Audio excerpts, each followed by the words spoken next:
Halo, shalom semua. Apa kabar? Terima kasih kerana saudara dapat mengikuti pelajaran Inspirasi Alkitab IPCC untuk topik yang sangat penting dan juga satu topik yang sering menjadi pertanyaan di hati banyak orang, yaitu bagaimana mengenal kehendak Tuhan. So, minggu lalu kita telah belajar beberapa aspek yang penting tentang mendengar, yaitu bahawa Tuhan selalu berbicara dan Tuhan rindu berbicara. Yang penting kita yang mendengar.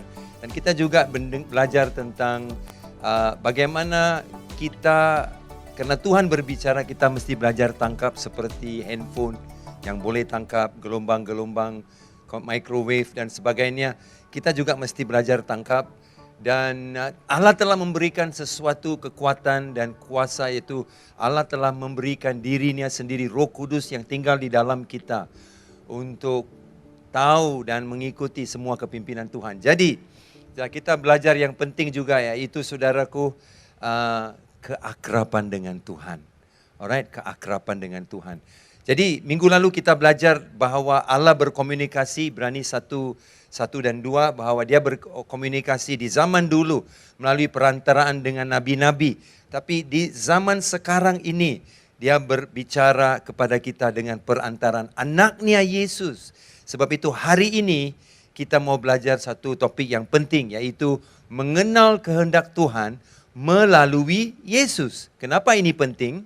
Nah, ini adalah pelajaran kedua kita. Sama saudara, kalau kamu boleh melihat ada QR code-nya di bawah, saudara boleh scan dan saudara boleh mendapatkan nota untuk pelajaran hari ini supaya saudara boleh mengikuti pelajaran kita. Nah saudara, topiknya yaitu mengenal kehendak Tuhan melalui Yesus. Ini penting kerana Alkitab dalam Ibrani 1:1 berkata bahawa pada zaman ini Allah telah berbicara kepada kita dengan perantaraan anaknya yang telah ditetapkan sebagai berhak menerima segala yang ada. So, kita mau belajar seperti yang dikatakan firman Tuhan dalam Yohanes 10:27. Yesus berkata, domba-dombaku mendengar suaraku. Ya, jadi kita mesti tahu siapa Yesus.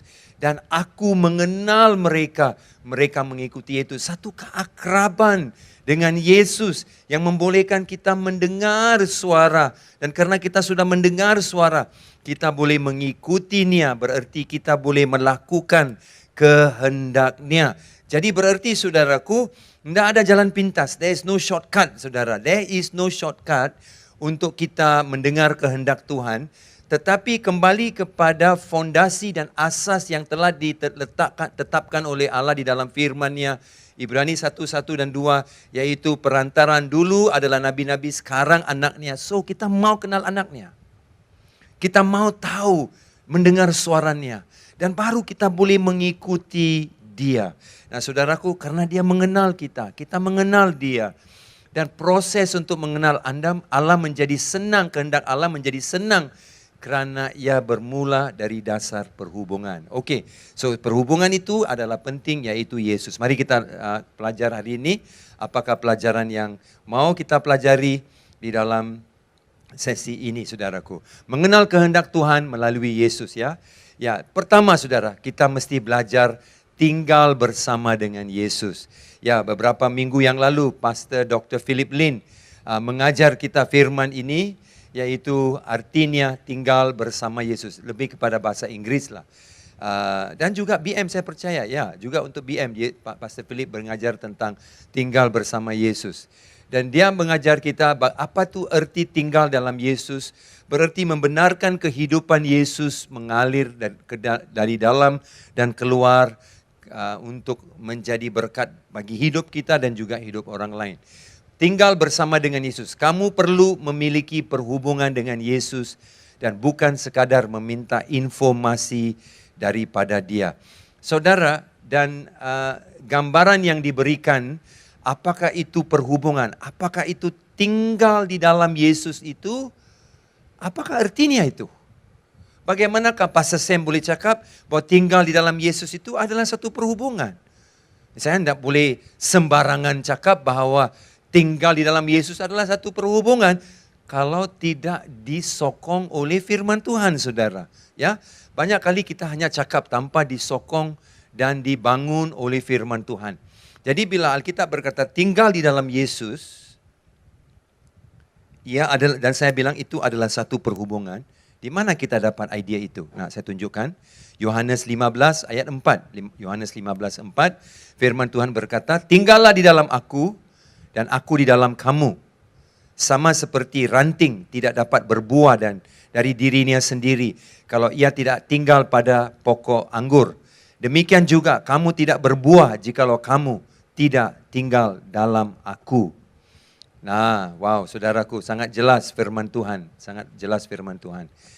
Yesus berkata, tinggal dalam aku. Dan Yesus terus berkata, sama seperti ranting.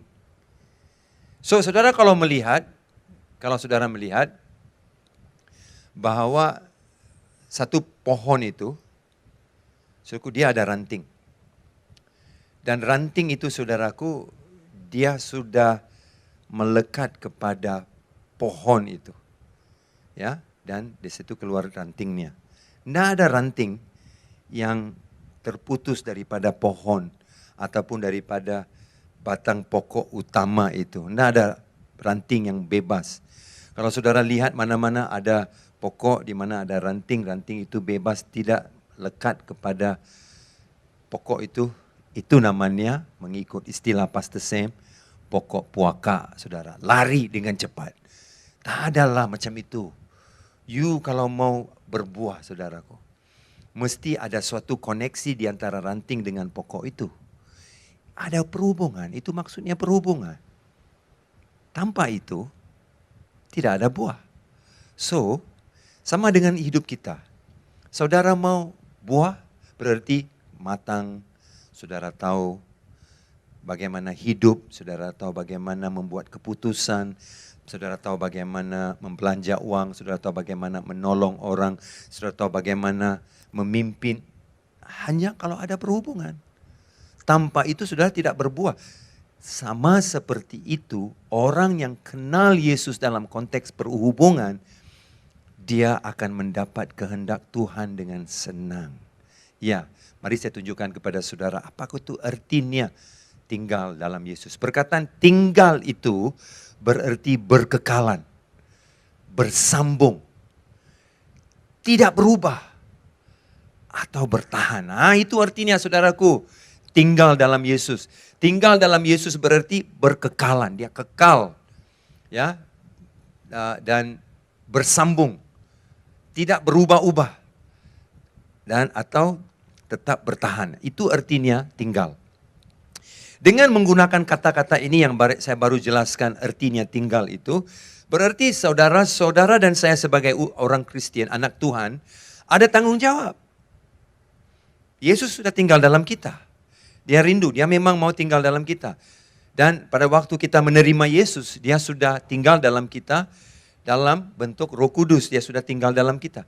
Tetapi macam mana kita tinggal dalam dia, itu satu keputusan. Itu hal yang saudara mesti buat keputusan dan saya mesti buat keputusan. Mau tinggal di dalam dia. Suatu yang indah.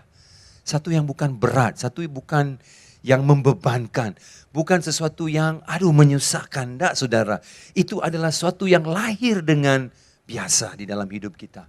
So, saudara, contohnya kalau saya ambil macam contoh air panas dan bag teh itu, pada waktu saudaraku, bag teh itu tinggal tetap di dalam air panas itu, apa yang di dalam bag teh itu saudara akan mula keluar sehingga air itu yang air putih ditukar jadi air teh saudara sekarang. Bukan lagi air putih, tapi teh sekarang.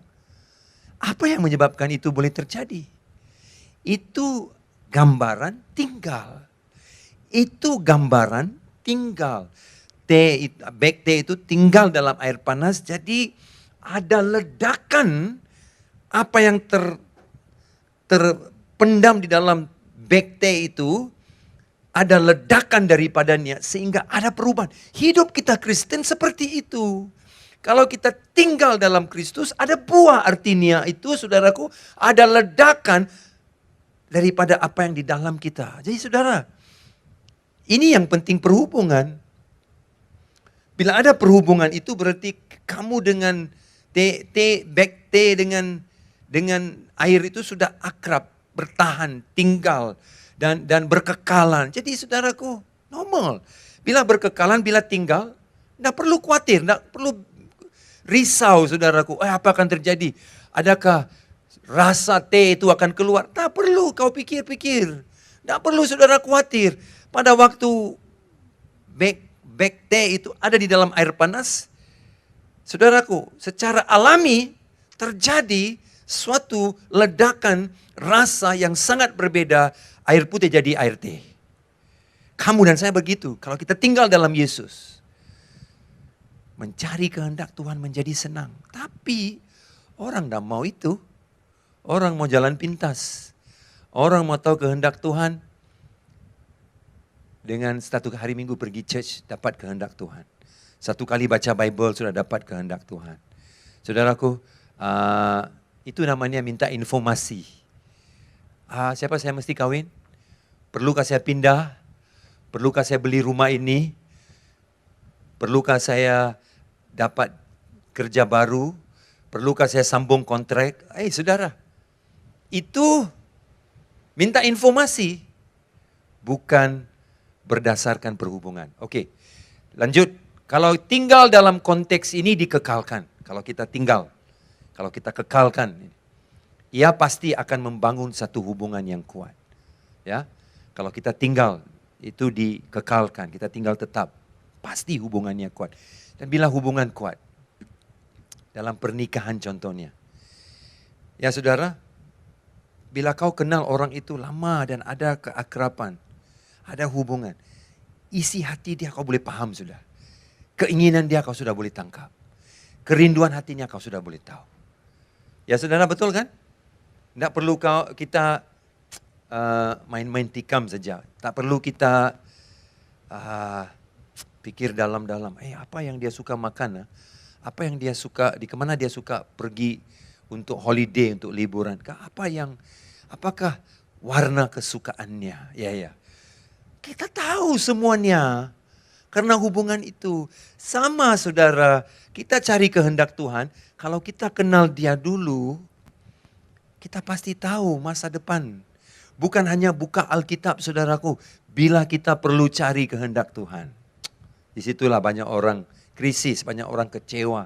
Karena dia bilang Tuhan tak cakap. Sebab you tak ada hubungan dengan Tuhan. Macam mana kita mau tahu? Macam mana kita buat andaian dan kesimpulan bahwa Tuhan tidak cakap, Tuhan tidak berbicara, saudara. Ya, hubungan itu penting. Ya, saudara, perhubungan inilah yang akan melahirkan kehausan untuk firman Tuhan, doa, persekutuan, persekutuan saudara seiman, pelayanan, dan kehidupan di gereja lokal. Kalau tidak ada perhubungan ini saudaraku, berarti saudara kita tidak akan ada kehausan untuk benda-benda ini. Ya kan saudara, kalau saudara ada hubungan dengan istri saudara, suami saudara, keluarga saudara, apa yang keluarga lakukan, kamu juga senang lakukan. Apa yang adik-adik kamu lakukan, keluarga kamu lakukan, kau ikut lakukan tanpa terasa seperti itu satu beban. Kenapa? Karena dasar perhubungannya. Jadi saudaraku, itu yang menyebabkan saya mau baca firman lebih, berdoa lebih, berpuasa lebih, pergi ke gereja lebih, melayani lebih. Nah, dengan cara ini kita ada koneksi yang akrab dengan Tuhan, saudara. Justru dengan serta-merta, saudaraku, karena koneksi yang akrab itu, seperti saya tahu loh apa isi hati Tuhan. Sebagaimana saya tahu apa isi hati keluarga saya, istri saya, suami saya itu, karena keakraban itu, saudara. Jadi sebab itu penting kita ada perhubungan. Supaya membaca firman, mengenal Tuhan, pergi ke gereja, tidak menjadi suatu yang susah dan membebankan dan terpaksa kita lakukan. Tidaklah saudara, menjadi senang. Jadi perhubungan itu penting. Oke, nah kita terus belajar bagaimana kita mengenal kehendak Tuhan melalui Yesus. Kita sudah belajar. Satu, perhubungan itu sangat penting. Ya, nah, bila perhubungan ini akrab, Anda secara alami akan dapat mendengar suara Tuhan dan justru kehendak Tuhan tanpa hanya mencari informasi dari Tuhan. Ya kan, seperti yang saya kata, banyak orang mau cari kehendak Tuhan, tapi dia tidak mau cari Tuhan. Tapi mau kehendak Tuhan, tapi tidak mau cari Tuhan. Nah, itu namanya informasi, itu namanya cari jalan pintas, saudara. So, bila ada perhubungan yang akrab, secara alami, saudara dapat mendengar suara Tuhan. Samalah dalam perhubungan dunia kita hari-hari, suami, istri, anak, saudaraku, keluarga. Kita boleh, teman-teman sekerja, lama kita akrab bekerja, kita sudah tahu. Nah, ada banyak kali, saudaraku, istri saya tak perlu cakap. Dia hanya tengok, dia hanya perlu senyum, atau dia harus tunjuk bahwa dia tidak suka, saudaraku, saya sudah paham. Kenapa? Karena tak perlu komunikasi, ada keakraban. Saya sudah tahu apa suara hati dia, saya sudah tahu apa yang dia mau. Samalah saudara, kalau kau akrab dengan Tuhan, kau tahu kehendak Tuhan. Senang, tidak perlu susah-susah. Macam mana mengenal pelajaran, macam mana mau tahu kehendak Tuhan. Ini satu pelajaran saya pikir cukup sudah untuk kita semua.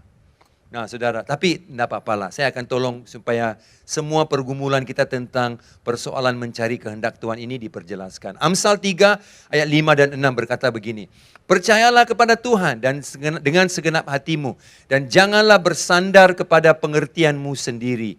Akuilah dia di dalam segala lakumu, maka ia akan luruskan jalanmu. Nah, bagaimana dia meluruskan jalanmu?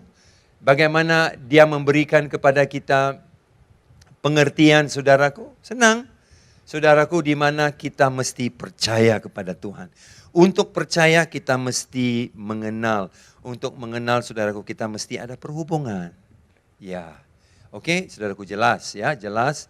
Sehingga Allah meluruskan jalan. Berarti Allah menunjukkan kehendaknya. Allah menunjukkan isi hatinya. Bagaimana dia melakukan itu? Akuilah dia dalam segala lakumu. Berarti saudara, dia nombor pertama, dia posisi pertama. Bukan pakai pengertian kita sendiri. Tapi bila kita percaya, berarti saudaraku kita mengakui dia. Bila kita percaya, kita memposisikan dia utama. Dia akan meluruskan jalan kita. Dia memberikan kehendak. Asasnya saudara adalah perhubungan. Pada waktu kita percaya. Oke. Roma 8, 14, 15 sangat jelas mengatakan begini. Semua orang yang dipimpin roh Allah. Ingat dalam Yohanes pasal 14, Yesus berbicara tentang Allah memberikan seorang penghibur bagi kita. Roh Kudus diberikan kepada. Kenapa? Karena Roh Kudus dapat tangkap semua yang telah dikatakan, diajarkan, dituliskan di dalam firman Tuhan kepada kita. So, semua yang Yesus mau cakap, yang sudah Yesus cakap, yang sudah Yesus perintahkan, Roh Kudus di dalam kita yang telah diberikan Allah, anugerah itu, dapat mengikuti semuanya. Karena Roh Kudus dan Tuhan Yesus tidak pernah bercanggah. Mereka, saudaraku, mempunyai pengertian dan juga kepimpinan yang satu sehala dan mempunyai, saudaraku, tujuan yang sama. Jadi puji Tuhan kita ada Roh Kudus. Dan dia memimpin kita. Untuk kemana dia pimpin? Kepada semua isi hati Tuhan Yesus. Ya, penting. Untuk mengenal semua isi hati Tuhan Yesus. Sebab itu, saudaraku yang kekasih, Yesus memberikan kepada kita. Saya bacakan firman itu yang kita bacakan minggu lalu. Tentang kepimpinan Tuhan Yesus untuk kita. Yohanes 14:26, tetapi penghibur yaitu Roh Kudus yang akan diutus oleh Bapa dalam namaku. Dialah yang akan mengajarkan segala sesuatu kepadamu dan akan mengingatkan kamu akan semua yang telah ku katakan kepadamu. Amin. Jadi berarti saudaraku, Roh Kudus sudah diberikan kepada kita dengan sangat jelas. Dan untuk mengenal semua yang Yesus mau kita kenal, justru kita sudah tahu Yesus, tahu isi hatinya, tahu kehendaknya. Amin. Nah kita lihat Roma 8, 14, 15 berkata, semua orang yang dipimpin oleh roh. Oke, kita tahu kita ada roh. Yohanes 14:26, Allah telah memberikan penghibur, kita dipimpin oleh roh. Oke, kalau kita dipimpin oleh roh, kita adalah anak Allah. Wow. Anak biasanya tahu apa kehendak Bapa. Kalau anak itu akrablah. Kalau anak itu berjauhan, bermusuhan, seteru dengan Bapa, impossible, saudara, impossible. Tapi bila kita dipimpin oleh Roh, saudara semua ada Roh Kudus, Yesus bilang kita sudah ada, berarti kita anak Allah. Dan sebab kamu tidak menerima roh perbudakan yang membuat kamu menjadi takut lagi, tetapi kamu telah menerima roh yang menjadikan kamu anak Allah.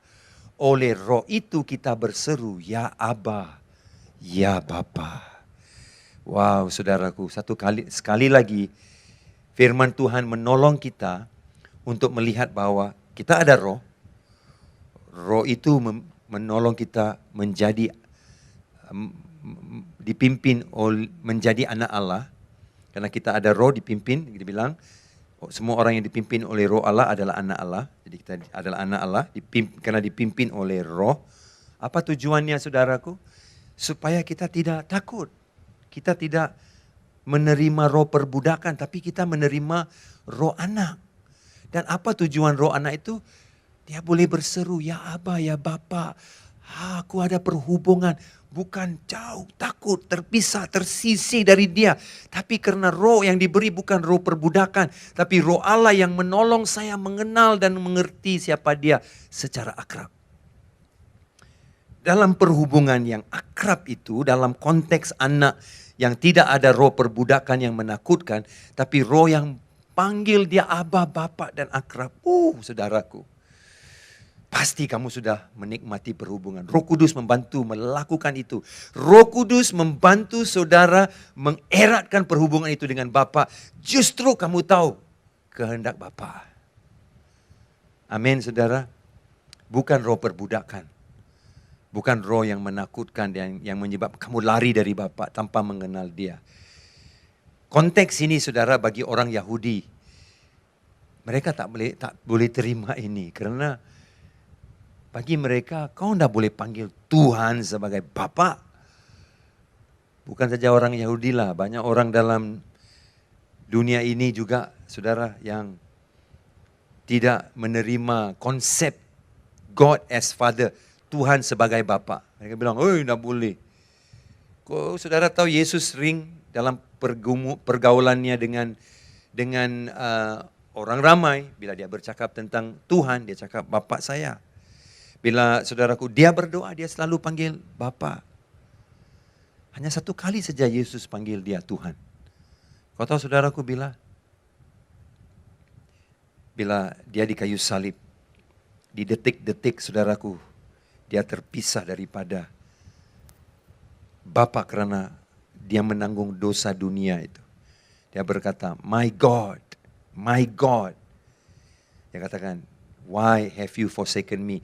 Ya Tuhan, kenapa engkau meninggalkan aku? Nah saudaraku, itu satu ketika dia pakai Tuhan.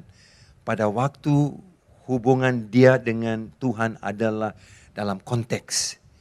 Di mana saudaraku, Tuhan yang suci, kudus dan mulia. Tidak boleh berhubung dengan orang yang berdosa. Pada waktu dia menjadi dosa. Waktu itu dia Tuhan. Tapi saudaraku, di detik terakhirnya dia berkata, tapi Bapa, dia panggil dia kembali Bapa. Ke dalam tanganmu kuserahkan rohku. Dan dia menghembuskan nafas terakhir. Nah saudaraku yang kekasih Yesus dalam Yesus Kristus. Yesus tahu Bapa. Dia tahu isi hati Bapa. Di detik-detik di mana dia sakit, dia menanggung dosa dunia. Dan dia terpisah daripada rangkulan kasih Bapa. Karena dosa itu memisahkan kekudusan Bapa. Dia masih boleh percaya dengan Bapa. Dan dia berkata, ke dalam tanganmu Bapa. Into your hands. Father, into your hands. Bapa, ke dalam tanganmu ku serahkan rohku. Wow, di masa yang paling susah. Karena akrab. Bagi saya saudara, jangan hanya jadikan fokus utama kamu mencari kehendak Tuhan. Fokus utama kamu dan saya adalah mencari Tuhan. Mengenal dia. mengerti siapa dia. Karena kita tidak diberi roh perbudakan untuk kita takut. Ya aku tidak tahu lah apa kehendak Tuhan. Oh kalau aku salah pilih mati aku, nanti aku dihukum. Wah kalau aku salah pilih, aku salah beli, aku salah bernikah. Dengar sini, ini adalah kata-kata orang yang dipimpin oleh roh perbudakan saudara. Alkitab bilang Roma 8:15, kita tidak terima roh perbudakan. Kita terima roh yang membolehkan kita memanggil dia. Menjadikan kamu anak yang membolehkan kita panggil dia, ya Aba, ya Bapa. Wow, itu akrab.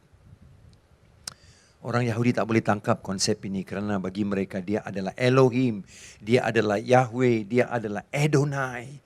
Mana boleh dia jadi Bapa? Tapi Yesus mengajar kita Roh Kudus yang tinggal dalam kamu, menolong kamu berjalan dalam roh anak dan bukan roh perbudakan sehingga kau boleh panggil dia Bapa. Itu perhubungan. Kalau kita tahu ini, kita bebas. Kita tak kejar kehendak Tuhan. Kita kejar Tuhan. Kehendak itu menjadi jelas dan nyata. Saudara, kedua, bagaimana kita mengenal Yesus, mengenali kehendak Tuhan melalui Yesus ya. Membawa ibadah sejati kepada Tuhan. Kita membawa ibadah sejati. Kita sering cari kehendak Tuhan tanpa mengenal Tuhan dulu. Saya sudah katakan tadi dengan saudara. Nah, Roma 12 ayat 1 dan 2. Apa artinya ini saudaraku, ibadah yang sejati? Mana saya boleh bawa ibadah sejati dan saya boleh mengenal kehendak Tuhan? Nah, Roma 12, 1 dan 2. Karena itu, saudara-saudara, demi kemurahan Tuhan, aku menasihatkan kamu, supaya kamu mempersembahkan tubuhmu sebagai persembahan yang hidup, yang kudus, dan yang berkenan kepada Allah. Itu adalah ibadahmu yang sejati. Janganlah kamu menjadi serupa dengan dunia ini, tetapi berubahlah oleh perubahan budimu, sehingga kamu dapat membedakan manakah, ya di sini, manakah kamu dapat membedakan. Kamu dapat tahu, so that you will know what is God's will, His good, pleasing and perfect will. Kamu dapat membedakan manakah kehendak Allah.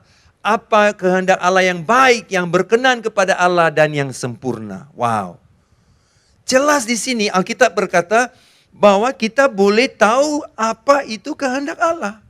Kita boleh membedakan yang baik, saudaraku, yang berkenan dan yang sempurna. Kita boleh membedakan. Tapi soalannya, apa yang menolong kita untuk membedakan ataupun mengenal kehendak Allah? Jawabannya, saudaraku, pada waktu kita belajar menjadi seorang pribadi yang membawa ibadah sejati kepada Tuhan. Dan macam mana kita bawa ibadah sejati? Yaitu pada waktu kita persembahkan tubuh kita. Dan soalan lagi satu, macam mana kita persembahkan tubuh kita?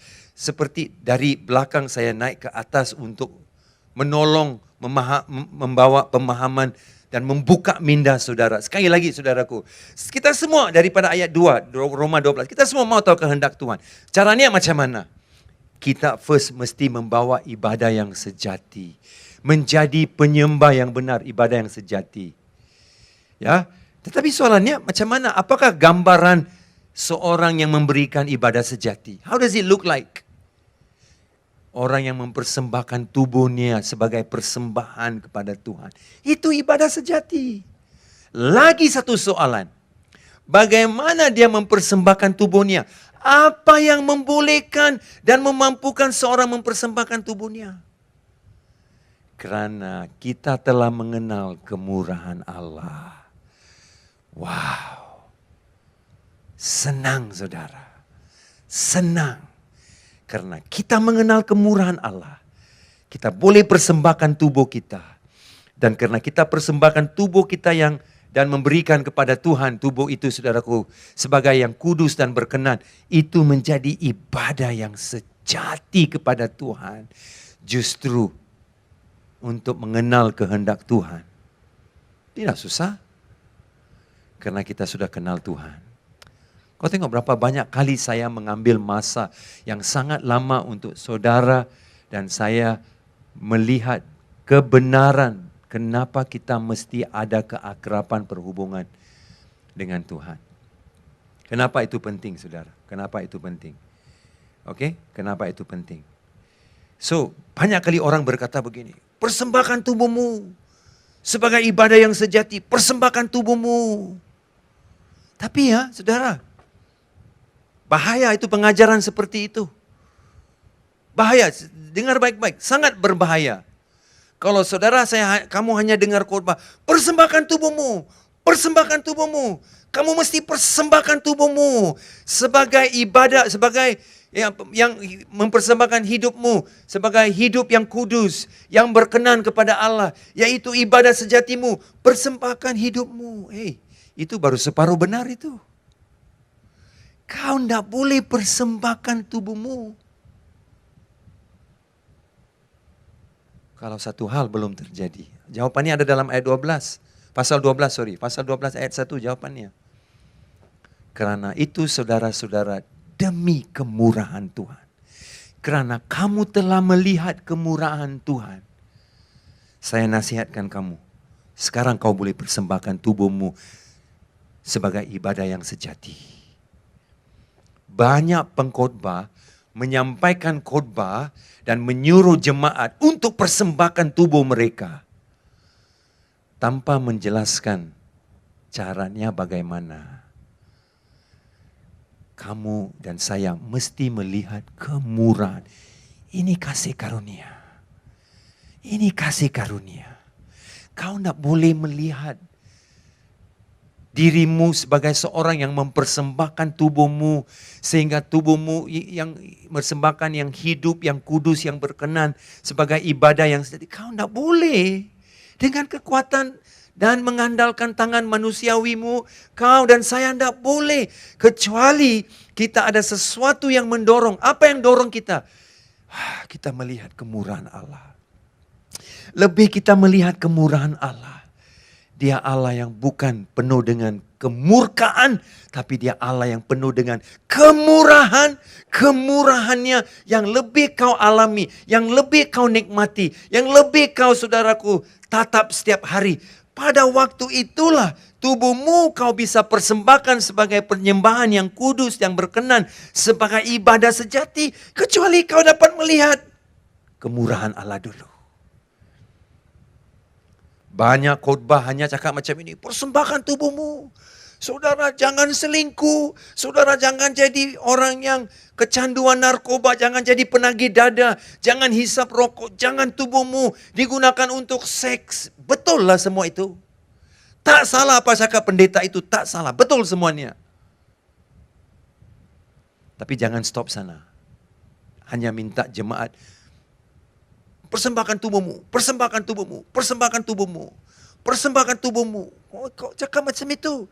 Jemaat balik rumah dia bilang, aku coba Pak, aku coba. Tapi 2 hari sukses, hari ketiga aku kecundang lagi dalam dosa. 2 hari saya kudus Pak, 3 hari ketiga aku kudis Pak. Aduh kasihan, kenapa? Karena pendeta tidak berikan informasi yang cukup kepada jemaat bagaimana mempersembahkan tubuh. Karena kurang kemurahan kasih karunia Tuhan.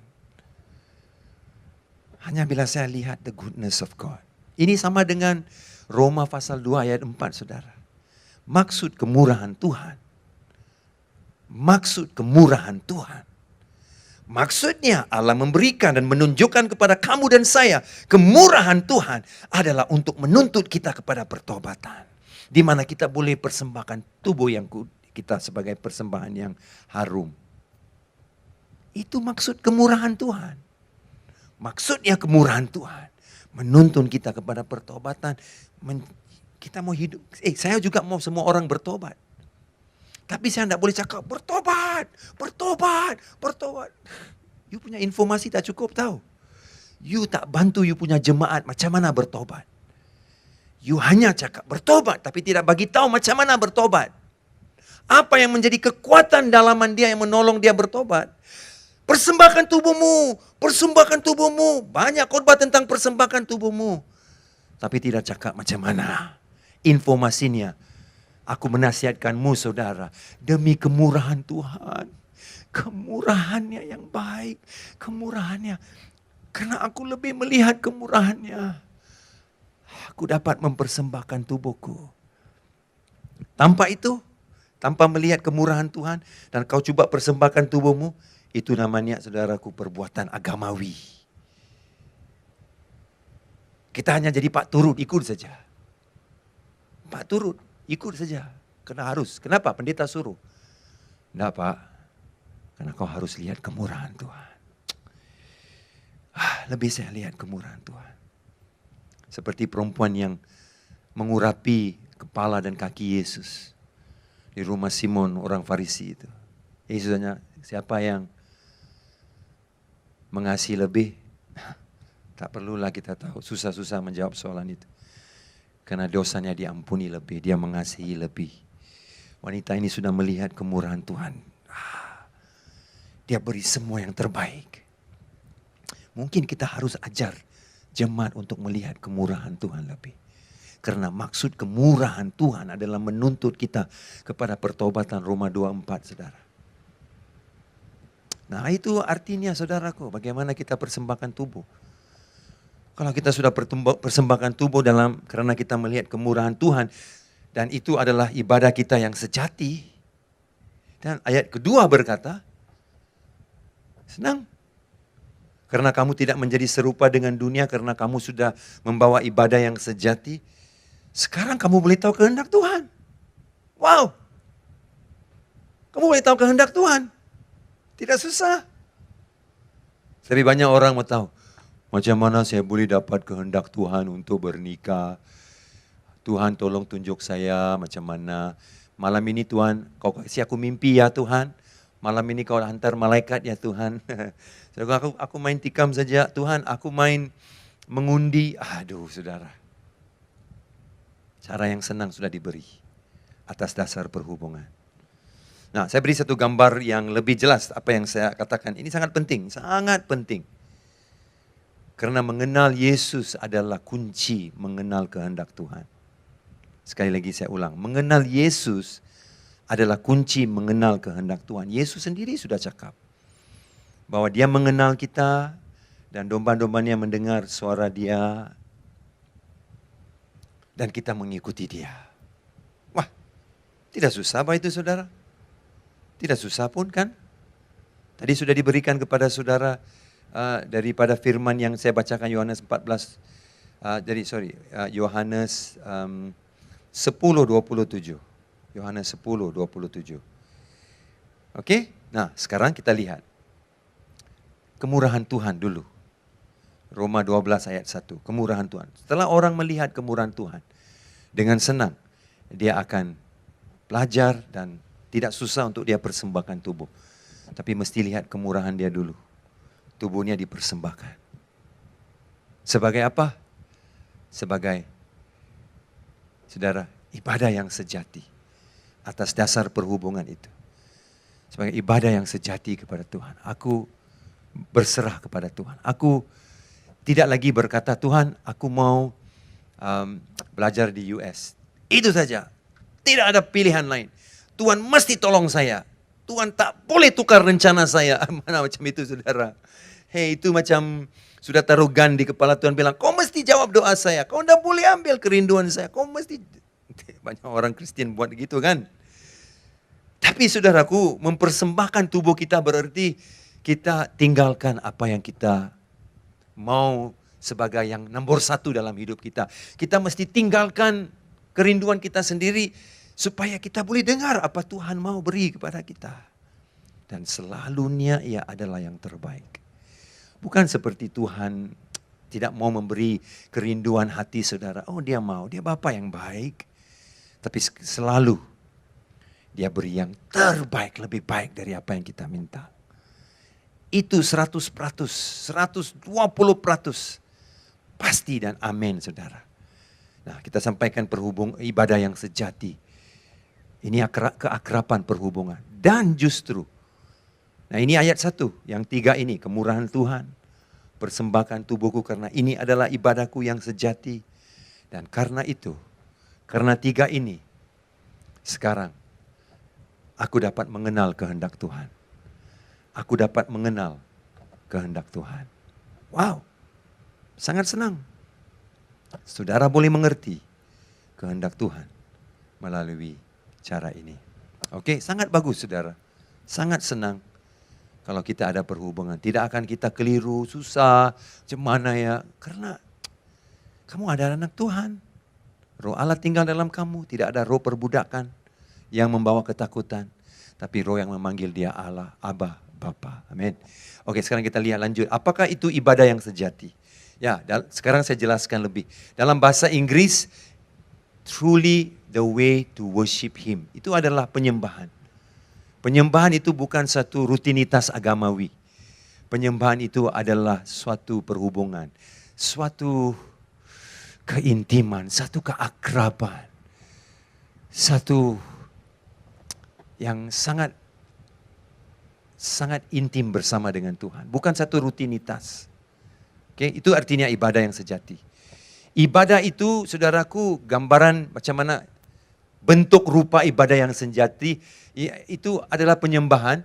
Ia lahir dari perhubungan yang akrab dan intim dengan Tuhan Yesus Kristus. Bagaimana keintiman dan keakraban itu terjadi? Bila kita mengalami kemurahan Tuhan. Sudah saya jelaskan.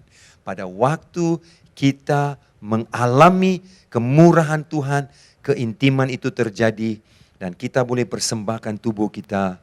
Kita boleh hidup kudus. Kita boleh hidup menyenangkan Tuhan.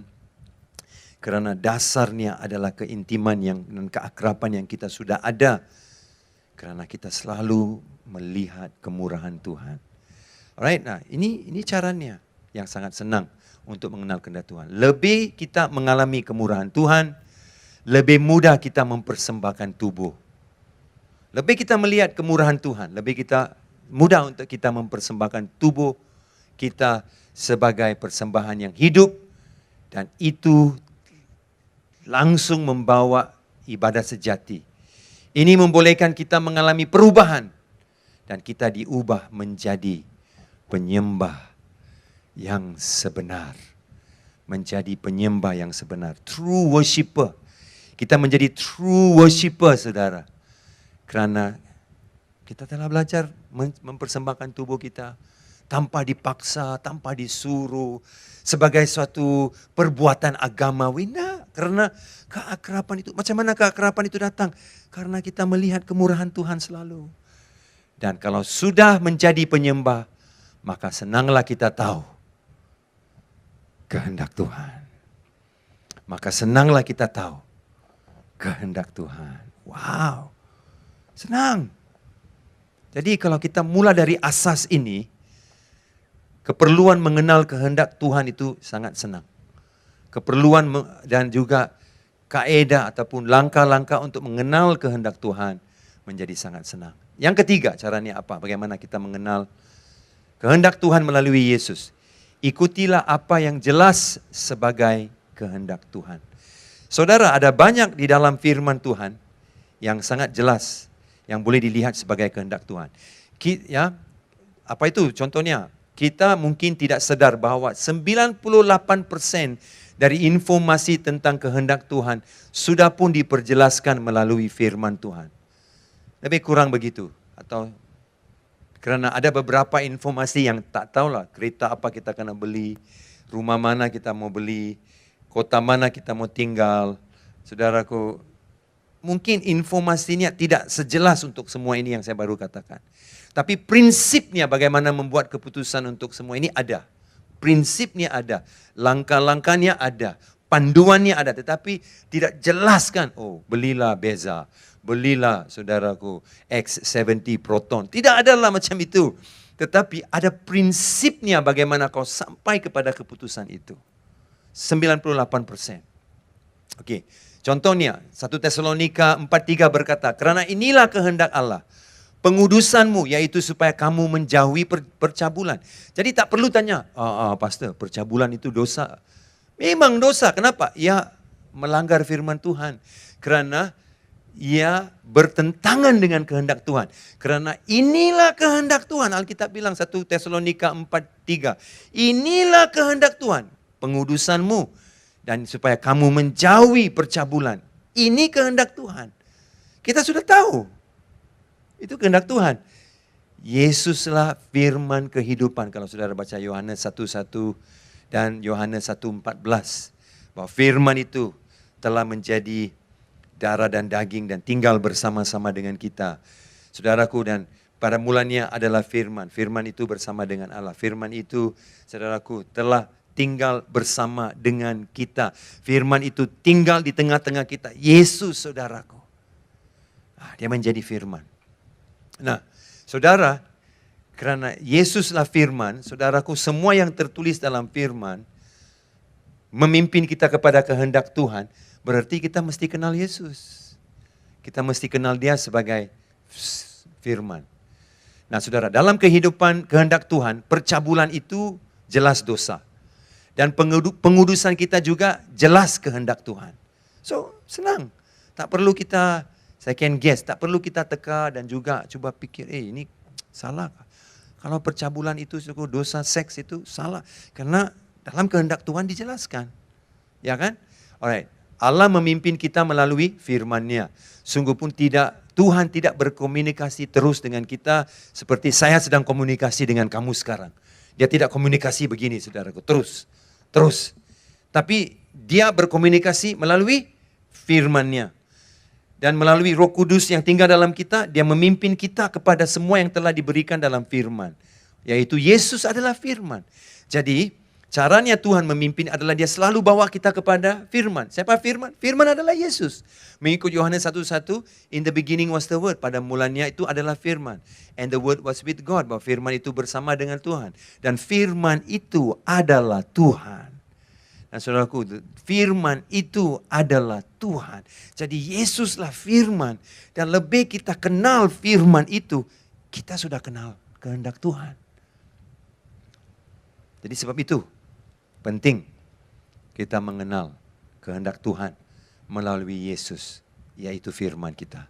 Dan saudara, bagaimana pula dengan bernikah dengan orang yang tak seiman dengan kita? Apakah kehendak Tuhan dijelaskan dalam firman Tuhan? Orang bertanya, adakah pastor ini dijelaskan dalam firman Tuhan? Adakah ini dijelaskan dalam firman Tuhan? Adakah bernikah itu dengan orang yang tidak seiman itu di dalam kehendak Tuhan? Saya pikir tidaklah, sebab tidak pernah dijelaskan, pastor. Jadi saya oke bah kalau saya buat itu. Nah, mungkin ini satu soalan perbincangan yang sangat baik dalam rumah saudara dengan suami istri, dengan anak kamu, dalam kelompok sel, dalam kamar kamu, saudara boleh gunakan ini sebagai perbincangan. Oke, jadikan ini perbincangan dan cari jawabannya. Jangan minta Pastor Sam saja. Saya boleh bagi jawaban sekarang, tetapi mari saudara yang cari firman itu, karena Yesus adalah firman. Dan karena kau cari firman, berarti kau ketemu firman yaitu Yesus. Kau akan tahu kehendak Tuhan. Amin. Amin, saudara. Oke, kita lihat, kita sambung. Ini beberapa lagi kita akan selesai. Mazmur 119 ayat 105 berkata, firman-Mu itu pelita bagi kakiku dan terang bagi jalanku. Kau tengok saudaraku, firman-Mu itu adalah pelita bagi kaki. Nah, kau lihat bagaimana Allah memimpin. Dia start dengan hanya kaki. Pelita itu cukup hanya untuk kaki kita. Ada tempat sangat gelap kan. Dan kau harus melangkah, kau tidak boleh melangkah ke tempat yang jauh. Tapi kau hanya start dengan kaki kau saja. Karena kaki kau yang perlu kepimpinan itu. Di mana kau sedang berinjak, kemana kau injak, kemana kau berinjak, kemana kau berinjak.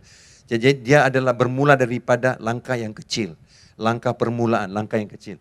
Dia adalah pelita bagi kakimu. Dia start dengan kaki. Karena disitulah kamu harus memilih jalanmu. Jadi tanpa firman, firman adalah pelita. Firman adalah pelita. Bagaimana dia membantu? Start dengan kakimu. Langkah awalmu. Dan seterusnya hala tujumu. Macam mana pula ke depan? Macam mana ke depan? Dia bilang, dan terang bagi jalanku. Pelita bagi kakiku dan dia menjadi terang jauh ke jalanku. So, dia tolong start dengan kaki kita untuk start. Kemudian dia menjadi, lebih kita mengenal firman, lebih kita kenal firman, lebih kita kenal firman, lebih kita kenal Yesuslah firman, lebihlah jalanmu menjadi terang, lebihlah jalanmu menjadi terang. Lebihlah jalanmu menjadi terang sampai kau boleh buat banyak keputusan dan tidak sangsi ragu-ragu apa ini kehendak Tuhan. Tapi you kena start firmanmu untuk pelita bagi kakiku. Start untuk yang awal. Apa yang awal itu? Firman itu adalah kakiku, perhubungan dengan Tuhan. Kemudian jalannya kau tidak perlu khawatir, akan menjadi terang, akan menjadi jelas. Amin. Nah saudara, Yohanes 14:9. Barang siapa telah melihat aku, ya telah melihat Bapa. Wow, kita mencari kehendak Tuhan. Yesus bilang, kepada Filipus, kenapa kau tidak percaya? Dia bilang, kalau kau sudah tengok, kalau kau sudah melihat saya, kau sudah kenal siapa Bapa. Barang siapa telah melihat aku, telah melihat Bapa. Sebab apa? Yesus adalah firman. Yesus adalah firman, saudara. Kemudian, lebih kita melihat dan mengenal Yesus, lebih kita mengenal kehendak Tuhan. Wah, sudah berulang-ulang saya memberitakan ini. Kenapa? Karena ini penting. Sudah berulang-ulang saya memberitakan ini. Bahwa kalau kita kenal Yesus, kita kenal kehendak Tuhan. Kenapa? Dia adalah firman. Karena dia adalah firman. Dan kita melihat kemurahan Yesus di kayu salib. Kita melihat kemurahan Yesus. Lebih kita melihat kemurahan Yesus, kita boleh persembahkan tubuh. Sehingga menjadi ibadah yang sejati, supaya melalui itu saya boleh tahu kehendak Tuhan itu dengan senang. Kenal Yesus. Ibrani 12:2 berkata, marilah kita melakukannya dengan mata yang tertuju kepada Yesus, yang memimpin kita dalam iman dan yang membawa iman kita itu kepada kesempurnaan. Dia pelita bagi kakiku, tapi dia juga adalah jalan bagi terang bagi jalanku. Jalanku adalah apa yang ke depan. Tapi dia start dengan pelita perhubunganmu. Nah, sebab itu kita mesti tetapkan mata kita kepada Yesus. Karena dia yang memimpin kita dalam iman. Dan membawa iman itu kepada kesempurnaan. Wow, kita sudah tahu kehendak Tuhan. Oke saudara, nah beberapa soalan untuk saudara. Kalau Tuhan memimpin kita hanya melalui firman-Nya, apakah aspek hidup kita yang boleh dipimpin oleh firman Tuhan itu? Kalau Tuhan memimpin kita hanya melalui firman-Nya, apakah aspek hidup kita yang boleh dipimpin oleh firman itu? Bolehkah firman itu memimpin kita untuk mengenal rencana siapa, wanita mana yang saya harus bernikah? Pria mana yang saya harus bernikah? Rumah mana saya harus beli? Kota mana saya harus pindah dan tinggal? Bolehkah saudaraku dia pimpin? Adakah saya boleh mendapat kepimpinan untuk mengetahui siapa yang harus saya kawini atau kereta jenis apa yang harus saya beli? Oke, bolehkah? Ya, nanti kita bincang lebih. Saudara juga boleh jawab sudah jawaban ini, soalan ini.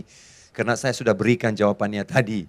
Kepimpinan apa yang boleh saya dapatkan dari firman Tuhan dan apa yang perlu saya lakukan jikalau firman Tuhan tidak memberikan jawaban untuk keperluan tertentu. Firman Tuhan tidak memberikan jawaban untuk keperluan tertentu. Kamu mau tegur seseorang karena dia hidup dalam dosa. Adakah firman Tuhan memberikan jawaban untuk teguran itu? Ada. Ada saudara. Ya kan, dalam Galatia pasal 6 ada saudara. Nah saudara, kalau saudara mau memberi sesuatu kepada seseorang, sebuah kereta saudara mau beri. Tapi saya tidak tahu ini kehendak Tuhan kah? Adakah dalam firman Tuhan? Macam mana saudara membuat keputusan itu? Ya ini, apa yang saya boleh lakukan kalau firman Tuhan tidak memberikan jawaban untuk keperluan tertentu? Seperti yang saya bilang, sungguh pun keperluan tertentu tidak ada. Beli kereta Myvi, beli kereta X70, beli kawin orang dari Tamparuli Sabak. Saudaraku, kalau tidak ada macam itu, nah saudara, kalau tidak bolehlah buka Alkitab, nama-nama dia ada di sana. Nama-nama wanita Alkitab adalah saudara. Tetapi ada prinsip-prinsip yang tertera dalam firman yang memimpin kita untuk membuat keputusan yang mungkin tidak ada jawaban yang tertentu dalam firman seperti yang saya katakan. Jadi saudara, saya harap saudara sudah tangkap beberapa hal yang penting tentang mendengar suara Tuhan.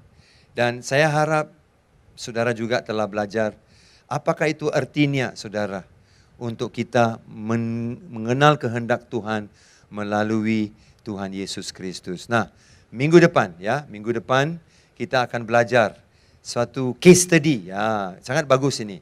Satu case tentang seorang pekerja di tempat yang terpencil. Okey, yaitu saya akan memberikan kepada saudara pelajaran ketiga, panduan-panduan yang spesifik bagaimana mendengar suara Tuhan untuk membuat sesuatu keputusan yang mungkin tidak berapa ketara jawapannya di dalam Alkitab seperti soalan tadi. Okey? Untuk membuat suatu keputusan yang mungkin macam beli Beza, beli Myvi, beli X70, beli apalah saudara. Beli rumah di Paya Terbong, beli rumah. Saudara, mungkin ada jawapan tidak ada dalam Alkitab. Tetapi bagaimana mendengar suara Tuhan sehingga kita boleh sampai ke tempat di mana kita boleh membuat keputusan yang terbaik sesuai dengan jalur firman dan kehendak Tuhan. Amin. Mari kita berdoa. Bapa, berkati semua jemaat hari ini. Biar kemurahan Tuhan tetap merangkul, mengasihi dan juga menjaga kami. Saya doakan untuk jemaat IPCC di Indo, di Summit dan juga di IPK supaya Tuhan kami mendapat suatu gambaran kemurahan Tuhan. Karena kami tidak boleh persembahkan tubuh sehingga yang menjadi ibadah sejati kalau bukan karena kemurahan Tuhan. Berikan perwahyuan kemurahan Tuhan yang lahir di kayu salib, yaitu sumber kemurahan Allah, Yesus Kristus. Tuhan, buka mata kami supaya lebih kami mengenal Yesus, yaitu firman Allah. Lebih kami mengenal kehendak Allah. Terima kasih Tuhan. Jadilah pelita bagi kaki kami, jadilah terang bagi jalan kami Tuhan, karena Engkaulah firman itu. Yesus, mari Tuhan ajar kami untuk melihat dan mengenal siapa Engkau. Tuhan, saya doakan untuk gereja kami supaya jemaat dapat mengerti dan tangkap bagaimana membuat keputusan yang terbaik dan mengenal kehendak Tuhan dan sampai kepada keputusan di mana Yesus adalah yang membawa kami di dalam iman dan yang membawa iman kami ke dalam kesempurnaan. Ajar kami mengenal Yesus lebih mulai hari ini Tuhan, sehingga kami boleh tangkap kehendak Tuhan. Terima kasih, berkat Allah Bapa, Anak, Roh Kudus tinggal tetap bersama kita semua selalu. Dan lindungi kami Tuhan daripada segala macam penyakit dan segala macam pekerjaan jahat iblis. Lindungi umat Allah. Terima kasih dalam nama Yesus saya sudah berdoa. Amin. Terima kasih saudara, kita jumpa lagi minggu depan di waktu dan masa yang sama untuk pelajaran ketiga. God bless you.